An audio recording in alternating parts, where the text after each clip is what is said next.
जो अगर आप भी कक्षा 10वीं में पढ़ते हैं और 19 नवंबर से होने वाले सेंटअप एग्जाम में अगर आप भी देने वाले परीक्षा है 19 नवंबर को, तो यह वीडियो आप ही के लिए है।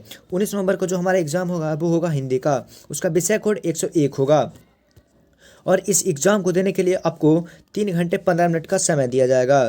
3 घंटे 15 मिनट का समय दिया जाएगा और जो एग्ज़ाम पड़ेगा उसमें से आपको 100 प्रश्न मिलेंगे। 100 प्रश्न मिलेंगे जिनमें से 100 ऑब्जेक्टिव होंगे, जिनमें से आपको 50 ही को टच करना है। तो हम अपने चलते हैं अपने पहले प्रश्न तरफ की ओर। हमारा पहला प्रश्न पत्र क्या कह रहा है?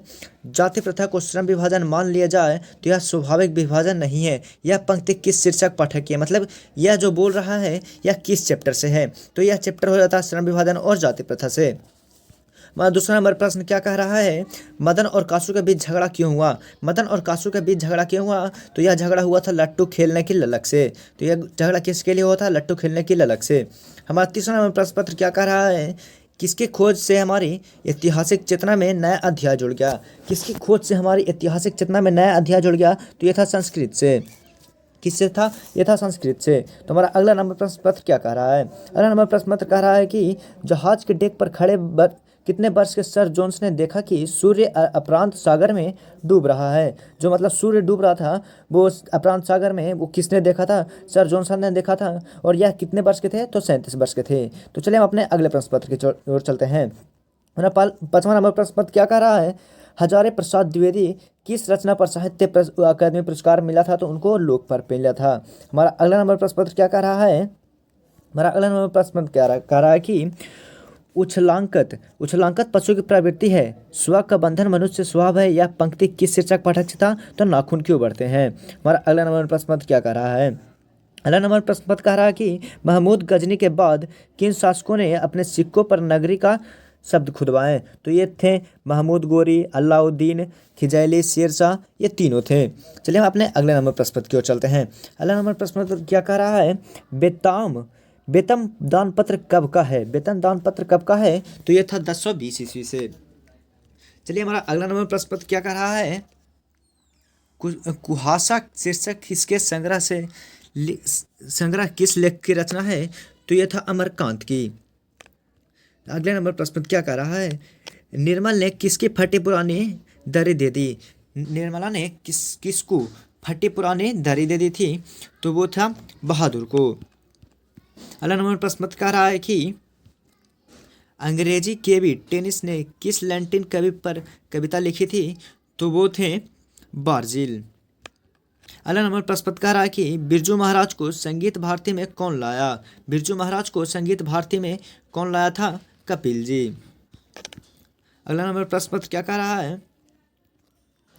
आंद्रे ब्रेतो, रेनशॉ और पॉल एलुआर ने मिलकर किस संयुक्त कविताएं अवनियों में लिख कर रखी? तो ये था 30। अगला नंबर प्रश्न कह रहा है कि पेड़ पर कमरा शीर्षक कहानी शीर्षक की रचना है, किस शीर्षक की रचना है? तो ये है विनोद कुमार शुक्ल की। अगला नंबर प्रश्न क्या कह रहा है? ठंड से कौन काँप रहा था? ठंड से कौन काँप रहा था? ठंड से काँप रहा था संतु। अगला नंबर प्रश्न क्या कह रहा है? प्रख्यात स्त्री गायिका गिरजा देवी के जीवन और संगीत साधना पर यह तीव्र मिश्रा द्वारा लिखी हुई गई पुस्तक निम्न में से कौन है? तो ये थे गिरिजा। अगला नंबर प्रश्न पत्र की ओर चलते हैं। 17 नंबर प्रश्न पत्र क्या कह रहा है? शहनाई और काशी से बढ़कर कोई जन्नत नहीं इस धरती पर हमारे लिए। यह कथा किसका है? यह कथा किसका है? तो यह कथा किसका हो जाता है? बिस्मिल्लाह खां का। अगला नंबर प्रश्न पत्र की ओर चलते हैं। अगला नंबर प्रश्न पत्र क्या कह रहा है कि वकालत की पढ़ाई के लिए गांधी जी कहाँ गए थे? तो वकालत की पढ़ाई के लिए गांधी जी कहाँ गए थे? लंदन। यहीं पर गांधी जी ने अपनी वकालत की पढ़ाई पूरी की थी। अगला नंबर प्रश्न पत्र कह रहा है कि शिक्षा और संस्कृति शीर्षक पाठ साहित्य कौन विधा है? तो कौन था? शिक्षा शास्त्र। अगला नंबर प्रश्न पत्र की ओर चलते हैं। भागू अगर नरेन घर में घुसता तो साले के पैर हाथ तोड़कर बाहर फेंक देता। यह किसने कहा था? तो यह कहा था पिताजी ने। जो भागू था वो पिताजी थे और नगर अगर घर में घुसता तो उनके हाथ पैर तोड़ देते। अगला नंबर प्रश्न की ओर चलते हैं। का उच्चारण स्थान कहाँ है? तो का उच्चारण स्थान कंठ से है। जो का आवाज निकलता है वो कंठ से निकलता है। तो अगले नंबर प्रश्न की ओर चलते हैं। हमारा 22वां नंबर प्रश्न क्या कह रहा है, जिन स्वरों का उच्चारण नाक और मुंह से होता है और उच्चारण में लघुता नहीं होती है उन्हें क्या कहते हैं? तो उन्हें कहते हैं अनुशिशिक। अगला नंबर प्रश्न क्या कह रहा है, अहंकार शब्द का संधि विच्छेद है। अहंकार शब्द का संधि विच्छेद है, तो अहंकार कैसे बनता है, अहम जोर कार से। अगला नंबर प्रश्न की ओर चलते हैं। अगला नंबर प्रश्न क्या कह रहा है, निम्न में शुद्ध शब्द कौन सा है? निम्न में शुद्ध शब्द कौन सा है? तो निम्न में शुद्ध शब्द हो जाता है प्रणाम। ऐसे प्रणाम कैसे लिखा जाता है, इस तरह से लिखा जाता है। इस तरह से लिखा हुआ गलत है, प्रांगण लिखा हुआ है, ये प्रसाद लिखा हुआ है, प्रसाद गलत लिखा हुआ है। तो चलिए हम अपने अगले प्रश्न की ओर चलते हैं। तो हमारा अगला नंबर प्रश्न क्या कर रहा है, मोहन शब्द कौन संज्ञा है? मोहन शब्द कौन संज्ञा है? तो मोहन शब्द हमारा हो जाता है व्यक्तिवाचक, क्योंकि इसमें व्यक्ति का भाव दिखाया जा रहा है। चलिए हम अपने अगले नंबर प्रश्न की ओर चलते हैं। अगला नंबर हमारा प्रश्न कह रहा है, चित्र कौन सा लिंग है? चित्र कौन सा लिंग है? तो चित्र हमारा होता है पुल्लिंग। तो भाप शब्द क्या है? तो भाप हमारा शब्द हो जाता है वो तद्भव शब्द हो जाता है। चलिए अगले नंबर प्रश्न की ओर चलते हैं। 28 नंबर प्रश्न कह रहा है, पंडित शब्द का स्त्रीलिंग रूप क्या है? पंडित शब्द का स्त्रीलिंग रूप होता है पंडिताइन। घर में हम जाते हैं तो नहीं देखते हैं कि पंडिताइन जी कहाँ गिलखिन, ऐसे बोलता है ना गाइज। तो चलिए हम आप सबको अगले नंबर प्रश्न की ओर लेकर चलते हैं। अगला नंबर प्रश्न बोलता है, हिंदी में कितने कारक हैं? हिंदी में कितने कारक हो जाते हैं? तो हिंदी में कारक होते हैं 8। हमारा अगले नंबर प्रश्न की ओर चलते हैं। 30 नंबर प्रश्न क्या कर रहा है, मच्छू ने मछली मारा। मछुए ने मछली मारा किस कारक का उदाहरण है? किस कारक का उदाहरण हो जाता है? ये कर्म कारक, क्योंकि इसमें कर्म कर रहा है। तो चलिए हम अपने अगले नंबर प्रश्न की ओर चलते हैं। अगला नंबर प्रश्न क्या कर रहा है, आप क्या राय देते हैं, यह किस सर्वनाम का उदाहरण है? आप क्या राय देते हैं, यह किस सर्वनाम का उदाहरण है? तो यह निजवाचक का हो जाता है।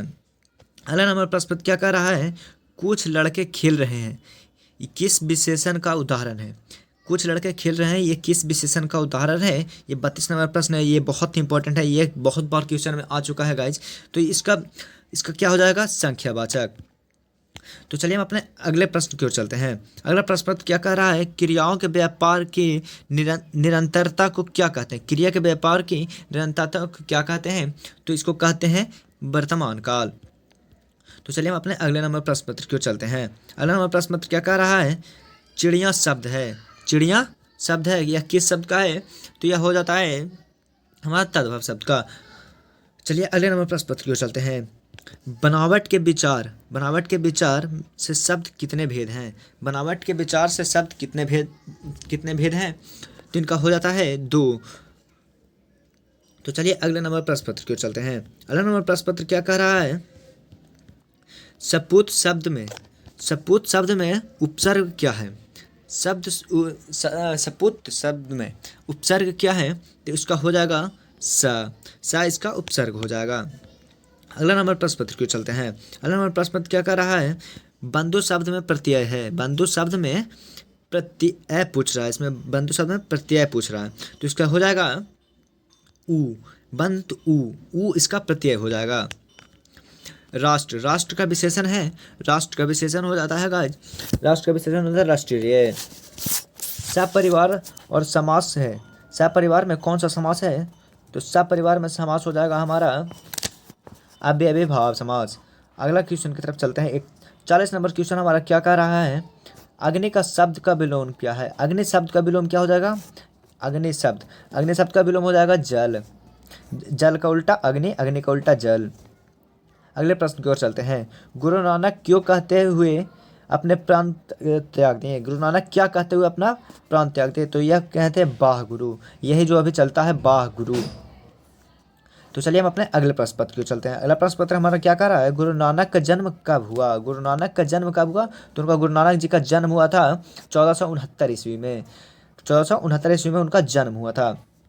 चलिए हम अपने अगले प्रश्न पत्र की ओर चलते हैं।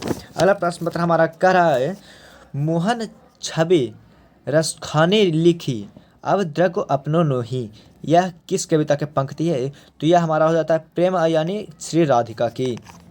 चलिए हम अपने अगले नंबर प्रश्न पत्र की ओर चलते हैं। अगला नंबर प्रश्न पत्र हमारा क्या कह रहा है, घनानंद ने नादिर शाह के सिपाहियों को 3 मुट्ठी क्या दिया था?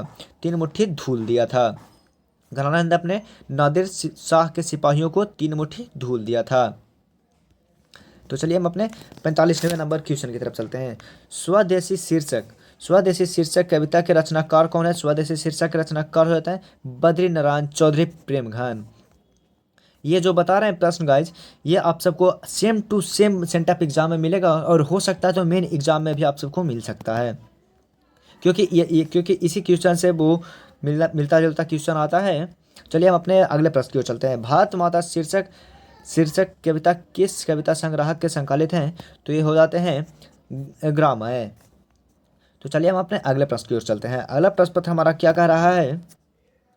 तो अगला प्रश्न पत्र हमारा कह रहा है कि दैन्य जड़ित अपलक नत चितवन अधरों में चिर नीरव दोही, यह पंक्ति किस कविता की है? तो यह पंक्ति हमारा हो जाता है भारत माता की। चलिए हम अपने अगले नंबर प्रश्न की ओर चलते हैं। हमारा 48वां नंबर प्रश्न पत्र कह रहा है कि परशुराम की प्रतीक्षा किसकी रचना है? परशुराम की प्रतीक्षा किसकी रचना है? तो रामधारी सिंह दिनकर की। चलिए हम अपने अगले नंबर प्रश्न पत्र की ओर चलते हैं। अगला नंबर प्रश्न पत्र हमारा कह रहा है कि रामधारी सिंह दिनकर के अनुसार जनतंत्र में देव कौन है? रामधारी सिंह दिनकर के अनुसार जनतंत्र में देवता कौन है? तो इनका देवता था किसान और मजदूर। ये किसान और मजदूर को ज़्यादा मान सम्मान देते थे। अगला नंबर